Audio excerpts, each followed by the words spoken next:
Om Sahana Vavatu Sahanau Bhunaktu Sahaviryam Karavavahai Tejasvinavadhitamastu ma vidvishavahai. Om Shanti Shanti Shanti. Sarva Vedanta Siddhanta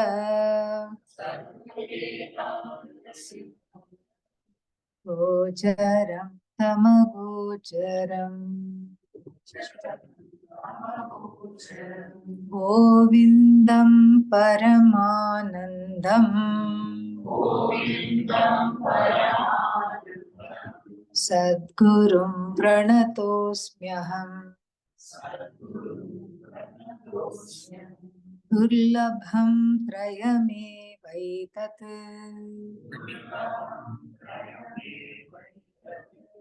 Daivanugraha Hetukam Manusyatvam Mumukshutvam Mahapurusha Samshrayaha.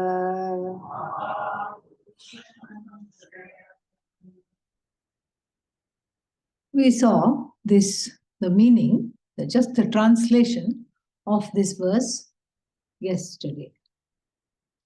Rare is the human birth, because there are many, many, many desires within every jiva, and those desires clamor for particular kind of bodies. And so for the Vedanta desire alone, the human body is made, because all other things you can satisfy through other bodies. This is what is said. Ahara nidra bhaya maithunancha samanyametat pashubhihi narana dharmo hi etam adhiko visheshaha dharmena hinaha pashubhis samana. In all other bodies, you don't need a human body, because there are many similarities with other bodies that we have. Ahara means what? Food. What do the animals do? They eat. We also eat. Animals sometimes eat other animals. We also do that sometimes. There's only one choice.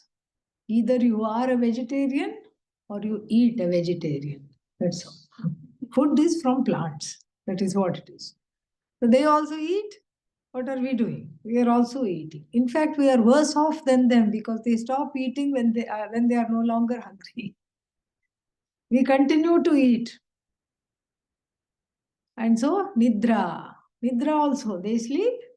We also sleep.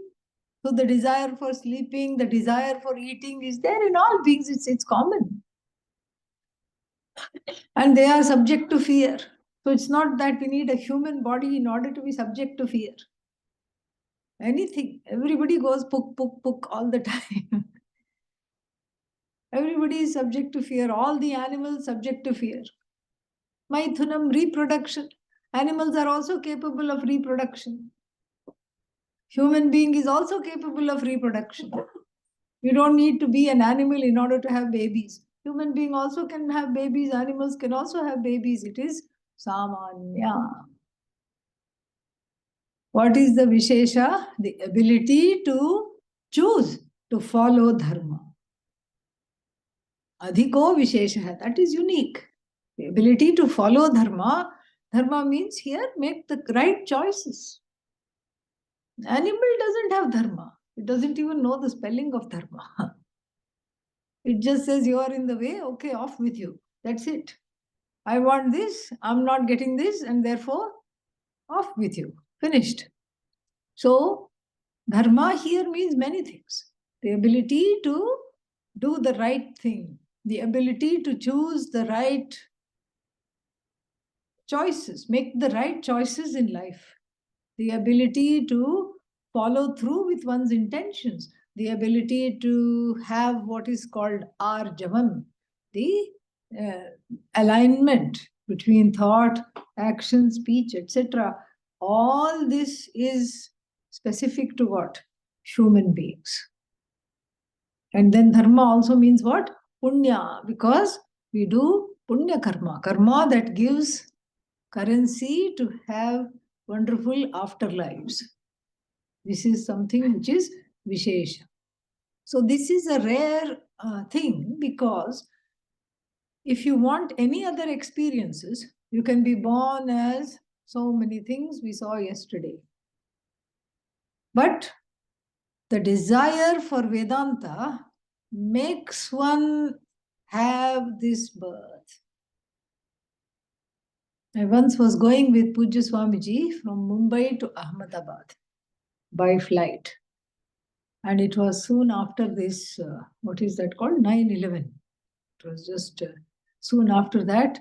And in India, they were checking, security check, and then security check, and re-check, check everywhere. Then we got late in all these checks. So Swamiji and I thought we may miss the flight. We may not be able to catch this flight, because at every second, every turn, they were catching hold of us and going through our bags, because they were very afraid that this 9/11 had happened. It was soon after that. And then as we were giving up all hopes of ever catching the flight, suddenly one man came with a board. Ahmedabad, Ahmedabad, Ahmedabad, Ahmedabad. And we happily followed him. We just went away from this huge line where we would have never made it. We happily followed him. It was a shorter line, because out of 10 planefuls of people, which was this long line, there was a short line. And then we just went through that. We were scanned one last time, and then we were on the plane just as it was about to take off. Pujya Swamiji was uncharacteristically quiet the whole time. And then I thought, sitting next to him, I thought, wonder what he's thinking. Something he must be thinking. I wonder what he's thinking. But he didn't say anything. As soon as we landed, we were driven to the place where his public talk was there. And then he took his seat and started his talk. I don't remember what the topic was. It was some general topic. But then he began with saying how rare human birth is, because it is made for moksha. And then he said, out of all the possible life forms, after death, he said, the jiva is standing in a long queue. Based on so many desires which come tumbling out. What is that? Spider jiva, spider birth, mountain goat birth, or some other birth, gliding birth, all kinds of things. Hawk birth, tiger birth, cat birth, dog birth, all these things. Out of all these things, suddenly what? Moksha, moksha, moksha, one person comes leading the boat. Come this side. Moksha. And then the human being goes, and then suddenly one is cast in the human fold. What if, and after all hope is given up? You see, this is the whole point. After all hope is given up. And then I thought, this is the sign of a true Mahatma, because everybody else in the line was just complaining, fidgeting, getting angry, getting sad, getting upset. And here he's thinking about all these things in such a deep way and coming out with a beautiful illustration to just explain it, unfold it, nail it so nicely. It was just amazing. So that's how rare a human birth is. Somehow, through accidental act of grace, this human birth has been bestowed. And therefore, it is said, Durlabham Manushyatvam. Very Durlabham, not easy to get. We take it for granted. And we keep complaining of overpopulation also. We say, so many human beings. Why there are so many human beings? But actually, we should be happy, because what we call overpopulation, Bhagavan calls lots of adhikari bodies, adhikari shariras, lots of shariras, lots of people ready for Vedanta. That is what we have to take. Whether they take to that life or not, but they are ready for Vedanta. This is how we have to understand. This is also through Bhagavan's grace, because any other samskara could have won over, making me into some other life form. And then what? I would be ashram dog. Never leaving the ashram, but not able to partake of the teachings either. And that then, after, to complete the story of the ashram dog, which we shared with you, the dog that kept coming back. And then Swamiji said, Chodo usko. Let him be. Let her be. Why? Because probably it was a brahmachari in the last life.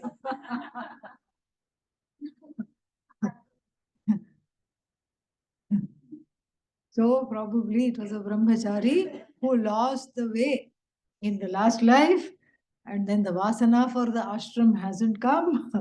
Maybe in better luck next time, beta, he told the dog. And we never bothered it again afterwards. Nobody tried to get rid of it. So this is so rare it is. Are we going to let this life go? Are we going to just do whatever and then waste this life? And this life is so precious because it is only in this form that we can even strive for this knowledge, we can strive for righteousness, we can make something of ourselves, we can become a better human being, we can grow emotionally, we can grow into a compassionate person. We can let go of all the bestial instincts and bring out the best in us. And so, therefore, this verse is like a wake-up call. So that is Manushyatvam. Mumukshutvam, even rarer, is Mumukshutvam. Why? Because so many people are seeking something or the other, but they don't know what they are seeking.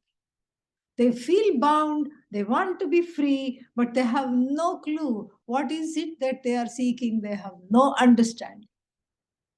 And so to recognize that mumukshutvam inside oneself is again a great act of blessing of Bhagavan. It doesn't happen without Bhagavan's anugraha. What is Bhagavan's grace? Bhagavan's grace is a polite way of saying one's own karma phala, one's own result of actions in the past. And so because of which one is poised for understanding, discovering the questioning one within oneself. And usually the mumukshuta or mumukshutvam, both are same. One is feminine, one is neuter. Mumukshutvam, neuter. And mumukshuta means feminine. So they are not very strong in the beginning. They are like a fire in the wind, a small lamp. And then the wind, you keep it in a place where the wind is blowing. It flickers. It flickers, then finally dies off, leaving a little smoke. That is how the mumukshutvam is in the beginning. In the beginning means not the beginning of life, but when one discovers it. When one discovers it, it's a weak mumukshutvam. Tiny flicker of a mumukshutvam that is competing with the winds of all kinds of desires, ambitions, goals, agenda, everything. All that is okay. Not that we are asking people to sit without having goals, without having ambitions, without having desires. Then the only option is to be in a permanently vegetative state. That's not what we are asking people to do. That's not a mumukshu. A mumukshu is one whose desires, ambitions, and goals subserve moksha. They all are in the service of moksha rather than the person being in service of the desires.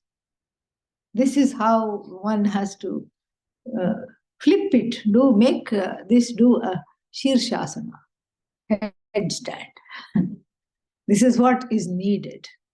And so, discovering that I have a sense of bondage. Notice I'm saying a sense of bondage because bondage is not real. It is notional, even though it feels like an ocean, it is just a notion. Samsara again, notion. And so therefore, what we have here is a very important teaching that this mumukshutvam, the discovery that something is not right, even when it is weakly felt. Weakly means not every week, okay? Yeah. In a weak manner. Yes, once a week I'm a mumukshu. That's not what I'm saying. So weak mumukshutvam in the beginning, you feel some stirrings which are unfamiliar, and that which is unfamiliar in the beginning looks dangerous. OMG, what is this? I feel like leaving everything behind. I feel like going to an ashram. I feel like just becoming one with everything and everybody. What's wrong? People ask, what's wrong? We should ask, what is right after all this time? Something is finally right. You shouldn't say, what is wrong? This is this mumukshutvam, the desire to be free of all longing and these cloying, addictive longings is not in your hands. It is Bhagavan's hands. And also, every jiva is hardwired for moksha. That's what the whole human body is all about. In other words, it's an uncultivated desire. Like the desire for food, like the desire for drink, water, moksha is the desire to be free of all kinds of sorrow, depression, fear, anger, all these limitations. The desire to be free is what? An uncultivated desire. What's the difference between cultivated and uncultivated desire? Cultivated means it is human-made. Like cable TV. Cultivated or uncultivated? Cultivated. The desire to go on holiday. Cultivated or uncultivated? Cultivated. The desire to eat something specific, not just eat in order to feel the hunger. Eat something specific. Blue cheese. Yeah. I've never understood that. Yeah.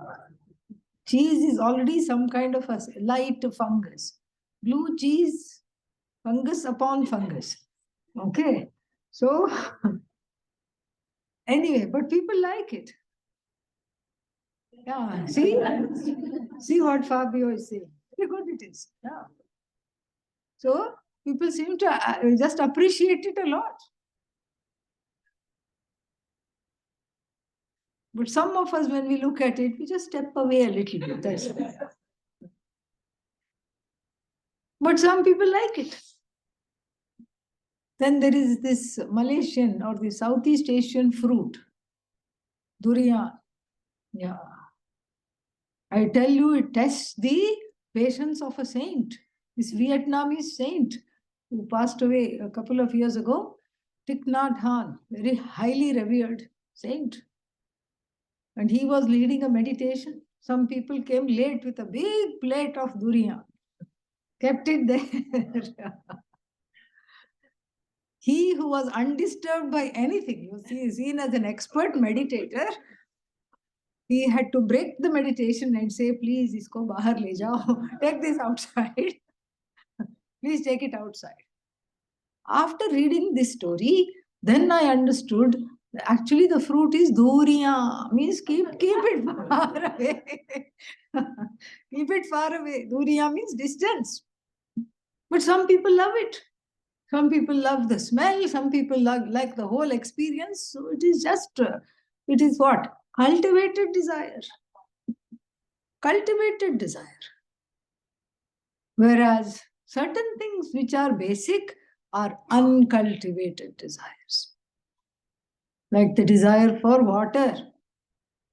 to keep the body hydrated, the desire for clothes to keep the body warm, especially in cold season, desire for warm clothes, the desire to eat, hunger, all this is uncultivated.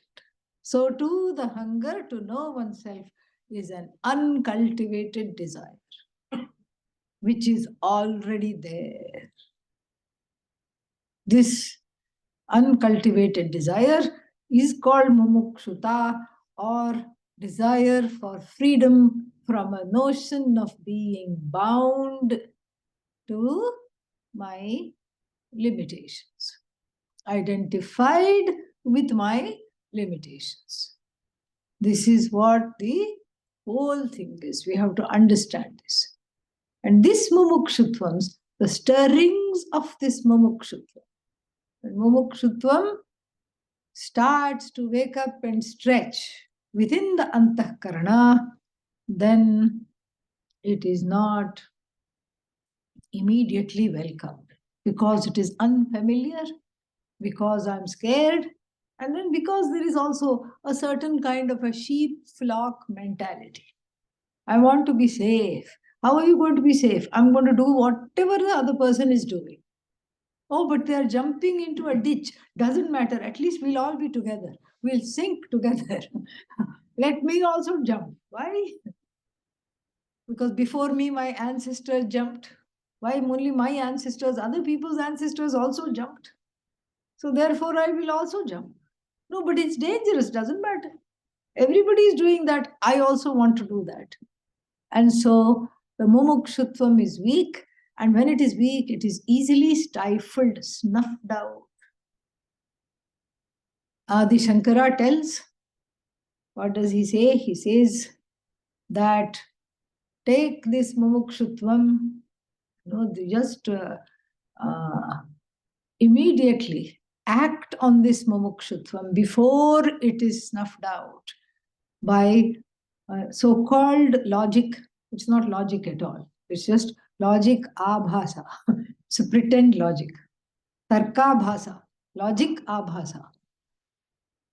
Take this mumukshutvam seriously and take it to a teacher before it gets snuffed out. It is weak. It is dwindling.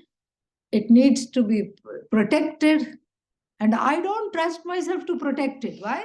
Because I'm ready to snuff it out. There is the force of public opinion and an ancient disease which everyone has at some time or the other is called what will they think it is. Yes. What will they think? What will somebody think? This itself is the samsara roga. Bhava roga it is called, which keeps me afraid. So therefore this mumukshutvam you cannot keep it still and keep it burning brightly without converting it into jijnasa, jijnasatvam. What is jijnasa? The desire, jnatum ichha, the desire to know. Desire to know is jijnasa. Desire to be free is mumuksha or mumukshuta. What is the connection between freedom, between the desire for freedom and the desire for knowledge? What is the connection? This is a very important question. And the answer is simple, that mumuksha, the desire for freedom, is vague. Because free from what? Free from who? Free from a place, a time, a thing, a person? What is this freedom? It's vague. It's amorphous. It's ambiguous.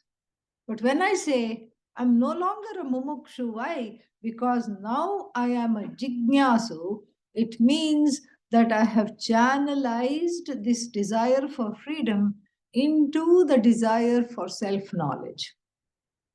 It's a bigger leap than what Hanumanji took when he jumped over to Sri Lanka. Maybe from Rameshwaram to Jaffna he leaped. So it's a bigger leap. And this leap is a cognitive leap here. And why is this leap important? Because if I'm a mumukshu, I'm still a vague seeker. I'm running away from certain things. I'm running towards certain things. The pravritti, nivritti pursuits do not stop. I keep searching in circles. And even if I know that the problem is spiritual, I want some kind of a spiritual solution. What am I doing? Running around in spiritual circles, wanting spiritual experiences. This is what one says. I want to see blue light. Blue light is not Atma. Okay. You can color any light blue and look at it, no problem. I want to see yellow light. Yellow light is not Atma. I want to have Brahman experience. Every experience is Brahman experience. Why? Because you are Brahman. Experiencer is Brahman. Object of experience is Brahman. The means of experience is Brahman. Everything is Brahman. There is nothing that is not Brahman. So if I want a special Brahman experience, then it is very clear I need to see a specialist. That's all. Because if I seek a special Brahman experience, what happens? That means it will become finite. Brahman will become just like chocolate cake, another object of desire. Oh, how nice chocolate cake is. I want to become one with the chocolate cake. Swaha. And then this is the oneness I want. Then in the same breath, I say what? I want to be one with Bhagavan, Brahman, Ishvara, Jagat Karanam. You want to be one with Bhagavan means what? See, means just like I inhaled the chocolate cake, I will also be wanting to partake of Brahman as though it is separate from myself, as though it is an object. An object, it is not. It is not an object. So therefore, this mumukshata is weak and flickering.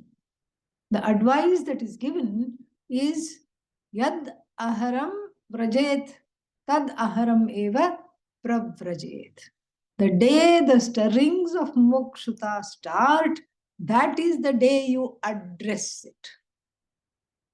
Hello, mumuksha. You address it and you say, where are you? What is this that you're trying to tell me? And I'm going to act on it.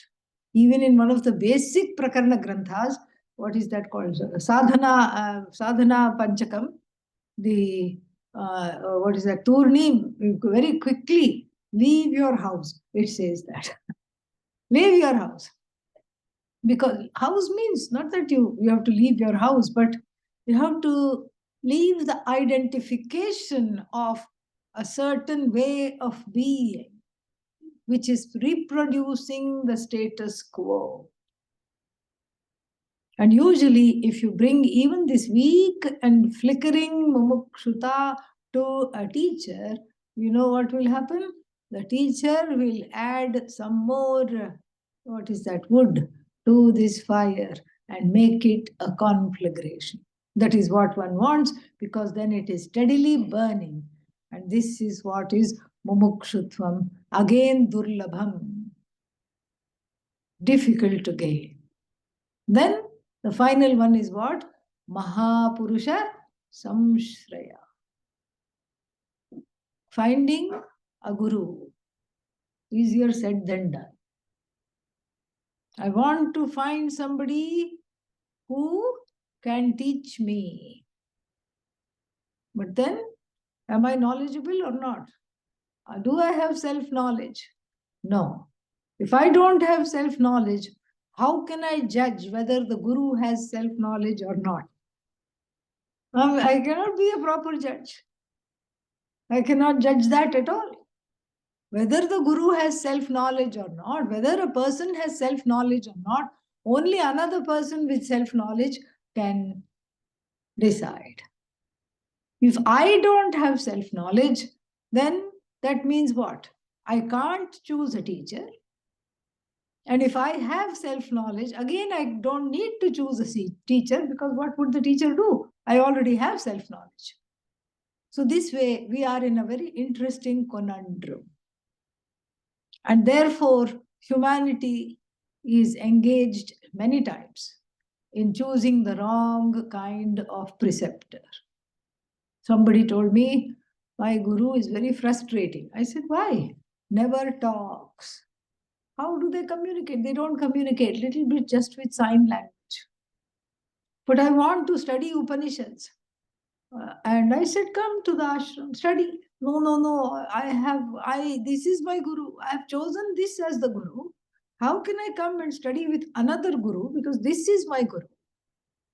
I said, this is a guru problem, guru, neuter guru, big problem. This is a huge problem. Because the heart is given away to one who has taken a vow of silence, to a Mahatma. I'm not saying he or she doesn't know. They know, but they may know very well, but either they cannot or do not wish to communicate. So if the heart is given to a person who has taken a vow of silence, then what is going to happen? Very difficult, because this is a knowledge that's communicated. It's, what is it called? Words. The pramana is in the form of words, shabda. Then I asked the person, why did you choose this guru? No, I come from a very chaotic family. Everybody is talking all the time. All the time. Yap, yap, yap, yap, yap. All the time. Not even a minute of silence. And I grew up with 6, 7 brothers and sisters, and each of them is just like that. I was the only one who was a bit introverted and who had a spiritual quest right from the start. I wanted to just be by myself, meditate. I could never do it at home. And when I met this Mahatma, I said, oh, how nice, this person doesn't talk at all. You are my guru. See, one's own infrastructure can make certain, errors. Not that it's an error, but the thing is, if you want teaching, then the minimum qualification for guru is what? Should be willing to talk. Simple. No, some teachers taught in silence, and they will say, Dakshinamurti taught in silence. Dakshinamurti did not teach in silence. Dakshinamurti used Shabda Pramana only through Vedantic sign language. That's all. This is Vedantic sign language. This is the Ahankara, this is Brahman, and this is the body, mind, sense complex. And then this is usually the Ahankara, the I notion is attached to all of them. And they all together make fun of this fat fellow, this thumb. But without the thumb, you're not even able to pick up a pencil from the floor. The thumb gives the satta spurti pradanena. Through the giving of its blessings for the hand to work, for this karmendriya to work, and it gives the blessing, it supports the function of the hand. And so the thumb is Brahman, Ishvara. This is you, the pointing finger. And then the teaching is first, this is made to bend. Bending is good, yeah. Humility. And then it is made to join with this Brahman rather than with this. Then a full circle. The knowledge has come a full circle. It is complete. Even Lord Dakshinamurti used what? Language. Different kind of language. And so therefore, to find the right teacher again requires Bhagavan's blessings, because it's not so easy. And one surrenders in order to unsurrender the very next day. And then again, just like in Facebook, you make a friend, and then you go unfriend the very next day. And then the third day you surrender again, because you have a wave of desire to be free. You surrender again, and the fourth day what? You withdraw the surrender. We are crazy as human beings. This is what one does, because that surety, that dridata, the shraddha is not there. And so here what is said is that it is very difficult to find out who a Mahatma is. The Mundakopanishad, when we will study, we will see that there are 2 criteria given for the person of knowledge. One is the person of knowledge, a teacher must be Shrotriya. Shrotriya means what? Having studied under another teacher. That is Shrotriya. And the other qualification of the teacher is should be Brahmanishtha, fully committed to Bhagavan Brahman. This you can never find out. Ideally, the teacher should be Shrotriya and Brahmanishtha. But how are you going to sit in the teacher's head and find out whether they are thinking of Brahman all the time? And in fact, you can't think of Brahman all the time because Brahman is not an object. So whether they are dwelling in, abiding in Brahman or dwelling in chocolate cake, how are you going to find out? You can't. So therefore, Shrotriyatvam is the only thing accessible for the student. And that is how one should see. That is how one should seek a proper teacher. Shrotriyatvam means the one who has come from a sound lineage that does not distort the meanings of the words of the Upanishad. Shvetaketo sa atma tattvamasi. That is the whole sentence. Tat sat Shvetaketo atma tattvamasi. So atma, long a. And then tattvamasi. Very clear. That Sat, which we were talking about, the single source of existence of all universe, is you, O Shvetaketu, Tattvamasi.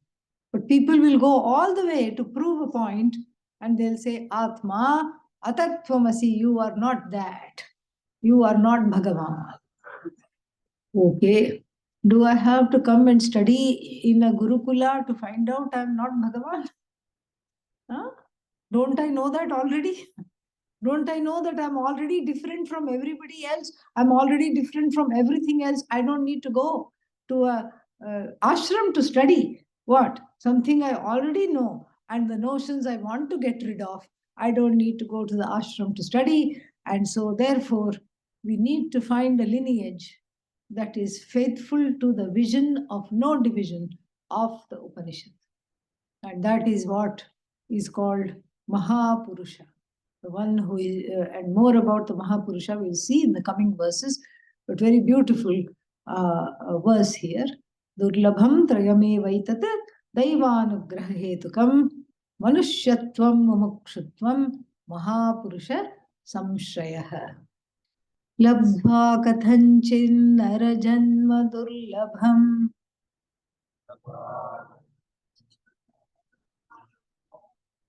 Shall we try that again? Labhva kathanchin narajanma durlabham tatrapi pumstvam Shrutipara-darshanam Yasvatma-muktyai Nayate-tamudhadhihi Sahyatmaha Vinihantya-sadgrahat. So, now we are at a very interesting juncture in verse number 3. What is this juncture? Kathanchin, by some hook or crook, Narajanma Durlabham, this very difficult proposition of being born in a human birth, human body has been achieved by some hook or crook or some accidental grace. Smiling upon me, I have got the human body. And then Tatrapi, even then, this person who is, and this person that is described is a person here who is not a stranger to the Vedas. You can say, okay, I was born somewhere in Saudi Arabia, I don't know anything about the Vedas. Not even any religion is admitted there, so even by mistake I can't find out. So I was born there and so I don't know anything. That is also not an excuse for this person that is highlighted here. Shrutipara darshanam means the person, he has studied the first portion of the Veda at least, or may have gone to a Gurukulam and has learned some mantras and everything. and then has pumstvam. Pumstvam doesn't mean male body.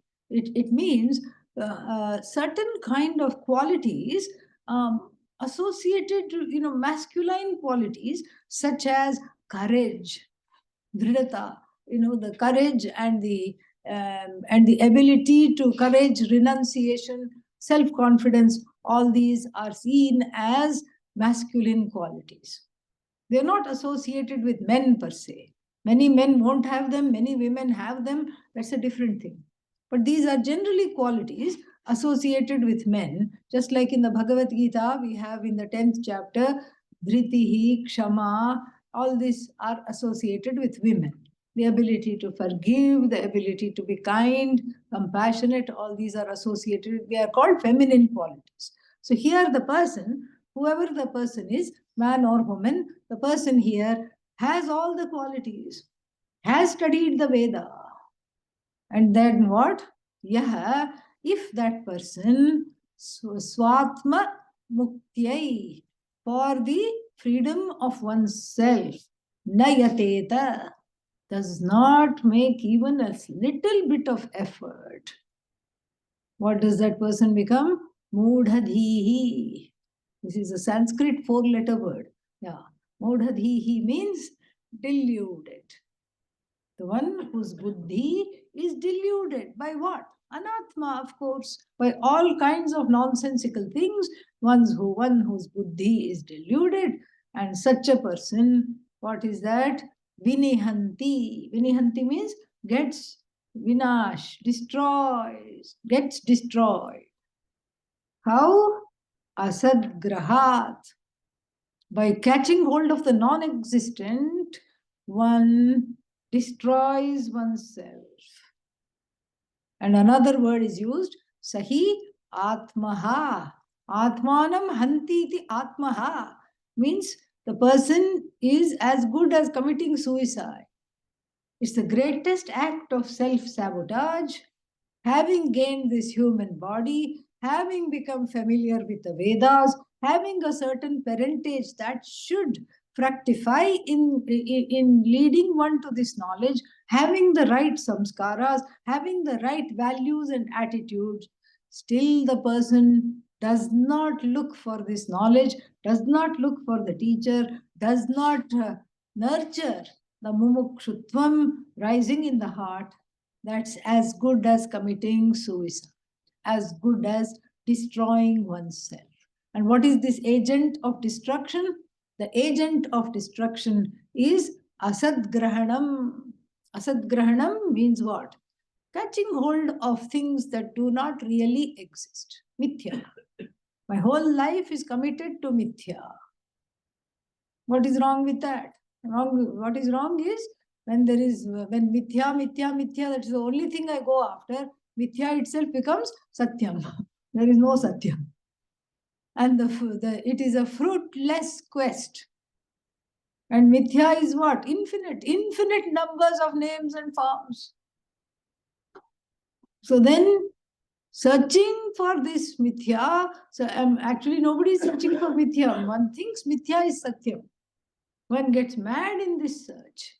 And getting mad in this search, what happens is that I become an infinite seeker. How is it that I'm an infinite seeker? Because I'm seeking infinitely. I'm an infinite seeker. I seek infinitely, therefore I'm an infinite seeker. Whereas I should be the seeker of the infinite. Then the quest is finite. Ihaiva ched avedit atha satyamasti. Kenopanishad.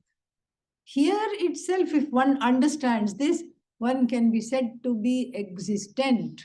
Oh, till now I was non-existent? Practically, because you were going after everything that was non-existent. You were identifying with a body which is ultimately non-existent. Nachediha avedit, if the person does not understand the truth of themselves in this life, mahati vinashtihi, the loss of the infinite, dear friends, is an infinite loss, says the Kena Upanishad. Mahati vinashtihi means infinite loss. So it's better to be the seeker of the infinite than an infinite seeker. And so here, this person, despite having all the right values, attitudes, noble birth, all these things, has not lifted a little finger in trying to seek a teacher, in trying to remedy self-ignorance. And that kind of a life is as good as committing suicide. It's a big wake-up call. Because all this is kind of leading to this, because this text, the work, does not really, mince the words. It tells it as it is. There is no kind of nice painting, chocolate coating, nothing is there. Sugar coating, chocolate coating, nothing is there. Tells it like it is. Then I don't know which the next verse is. Pathantu shastrani yajantu devan. Shastrani yajantu devan. Kurvantu karmani bhajantu devataha. Kurvantu karmani bhajantu devataha. Atmaikya bodhena vina vimuktihi.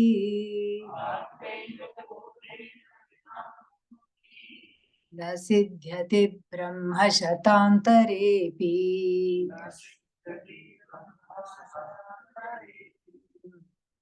So, you can do many things. Pathantu shastrani, keep studying the shastra. Means the first portion of the Veda that we talked about in the morning. Keep studying the shastra. Yajantu devan, keep worshipping various manifestations of Bhagavan. We have so many devatas, Dig Devata, that Devata, this Devata, everything. And then each Devata is required for eye problems. We require Surya Devata for so many things. There is one Devata for every human desire. There is one Devata, and even after so many Devatas are already given, we will create even more. There is one Visa Ganapati temple. Where is it? Hyderabad. In Hyderabad, there is a Visa Ganapati temple.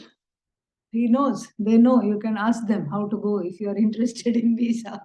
So, this Visa Ganapati, they say that if the visa for America, England, wherever you want to go, is granted, there will some signs are there, some flower will fall or whatever it is, and then you will definitely get the visa. If you go with a good heart, you will be blessed with visa.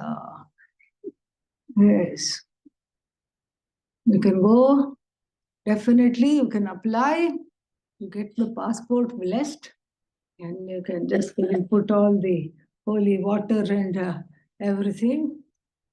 And if the authorities in the passport office wonder why all the applications from Hyderabad are having yellow color, they are too polite not to say anything. So then this is Visa Ganapati. Like this, we create even more devas because our desires know no bounds. They are endless. They are totally endless. They know no bounds. We keep creating new devatas. Pathantu, yajantu.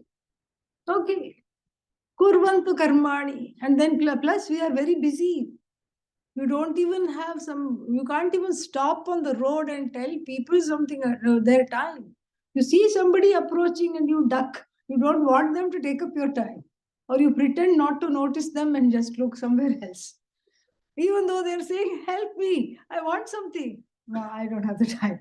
And I don't want to even say I don't have the time because that would be rude. I want to be polite. I'm conflict averse. And so what will I do?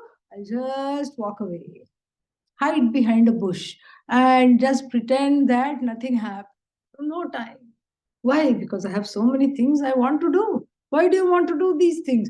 So that I can reap the benefits of those actions. Whole week I work so that I can have weekend. Whole year I work so I can have 2 weeks off. Whole life I work so that I can have retirement. Like this, it's all karma is bhogaya karma. For the sake of bhoga alone is karma. And then what happens? As a result, there is nothing happens. That's the idea. So all this you can do. You can keep on doing. Do not think that you are going to get Atma Jnanam. It's going to just drop from the sky. Somebody said, I think I should be like Buddha. What should you do? I should sit under a tree, then self-knowledge will come. Yes, if you sit under a tree, knowledge will definitely come. What is that knowledge? Never sit under a tree, because something will drop, definitely. That knowledge will come. Birds are sitting above, you see. Therefore, this is, so all kinds of actions we do, religious actions, Vaidika karma, and then Laukika karma, material actions, secular, so-called secular actions, religious actions, everything we do. But then that is not going to give Atma Jnana. Vimuktihi, this freedom from this notion of bondage, freedom from sorrow, freedom from afflictions, freedom from feeling like I am a constantly self-judgmental, self-lacking person, wanting person, never comes without Atma Aikya Bodha. Atma Aikya means the oneness of this Atma with everything else, with its source, which is Ishvara. Without this Bodha, without this understanding, without assimilating this knowledge, without knowledge, there is no freedom. This is said very, very plainly, dismissing in its wake all the other so-called paths to moksha. Because as soon as it is said, knowledge is the only way, people get very nervous.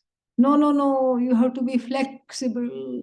We should all live happily ever after in a big group hug. Why? Why should we live happily ever after? Because you have your way, I have my way. There are so many yogas. Somebody said there are 18 yogas in the Bhagavad Gita. They're not yogas. Those are just the yoga means name of a chapter. That's all. The word yoga has many meanings. And so here it is unequivocally said that the problem being ignorance, the solution is what? Knowledge. Knowledge is the antidote to ignorance. No, but what about bhakti? Bhakti everybody has to have. It's not a way in itself. Bhakti means what will you do? I will do bhajans. That is karma.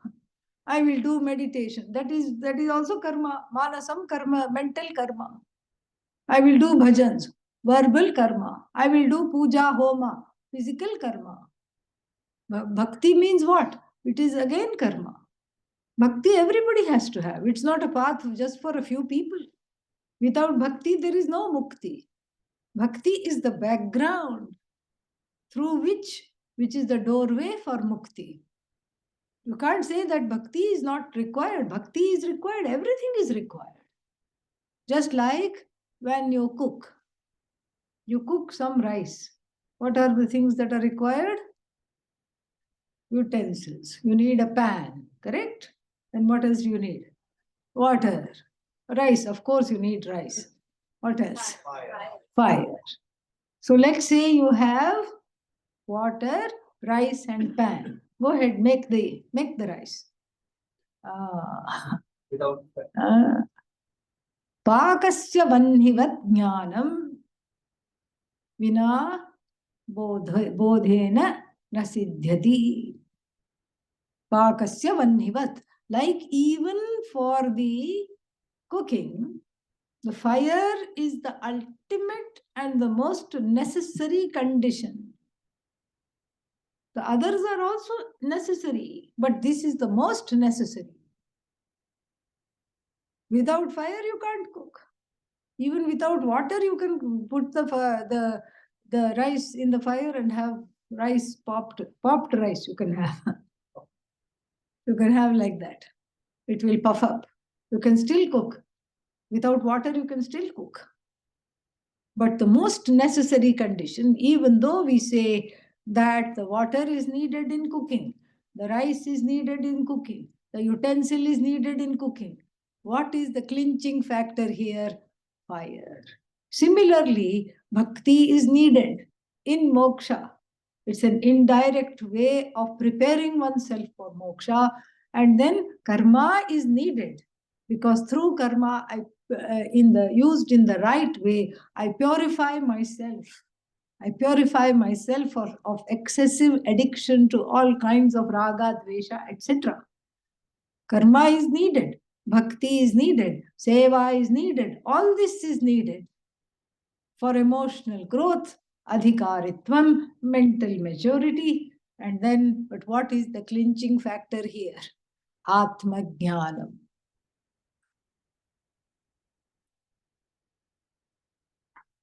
So this is exactly what is said here. So do all the things you're doing. Patantu Shastrani. No, nobody says stop to your parayana, stop your puja. No. Do your puja, visit holy places, but make this all subserve the knowledge and know that not any of these things on its own will give you the knowledge. This knowledge has to be chosen, and I have to understand karma done without discrimination binds, knowledge frees. I can make the karma into a yoga. I can make the karma into a lifestyle that will help me gain this knowledge. But it's the knowledge alone that frees. So Atma Aikya Bodhena Vina Vimuktihi Na Siddhyati is not accomplished when Brahma Shatantarepi. Even if 100 Lord Brahmajis are born and die, one life of Brahmaji is 1,000 yugas here. Okay, one day in the life of Brahmaji is 1,000 yugas on earth. 1,000 yugas means you multiply 436,000, which is Kali Yuga, with double that, which is Dwapara Yuga, with multiply that number with triple that, which is Treta Yuga, multiply that by quadruple number of Kali Yuga, 436,000, and you get, I think, 4.3 trillion years. That is one Brahmaji's life. And then you multiply that by 100. And then even if that many years go, you will not gain knowledge by all these methods. So by what method can we gain knowledge? We'll find out tomorrow. Om Purnamadah Purnamidam Purnat Purnamudachyate Purnasya Purnamadaya Purnamevavashishyate. Om Shanti Shanti Shanti. Harihi Om Shri Gurubhyo Namaha. Harihi Om. Shubharatri to everyone.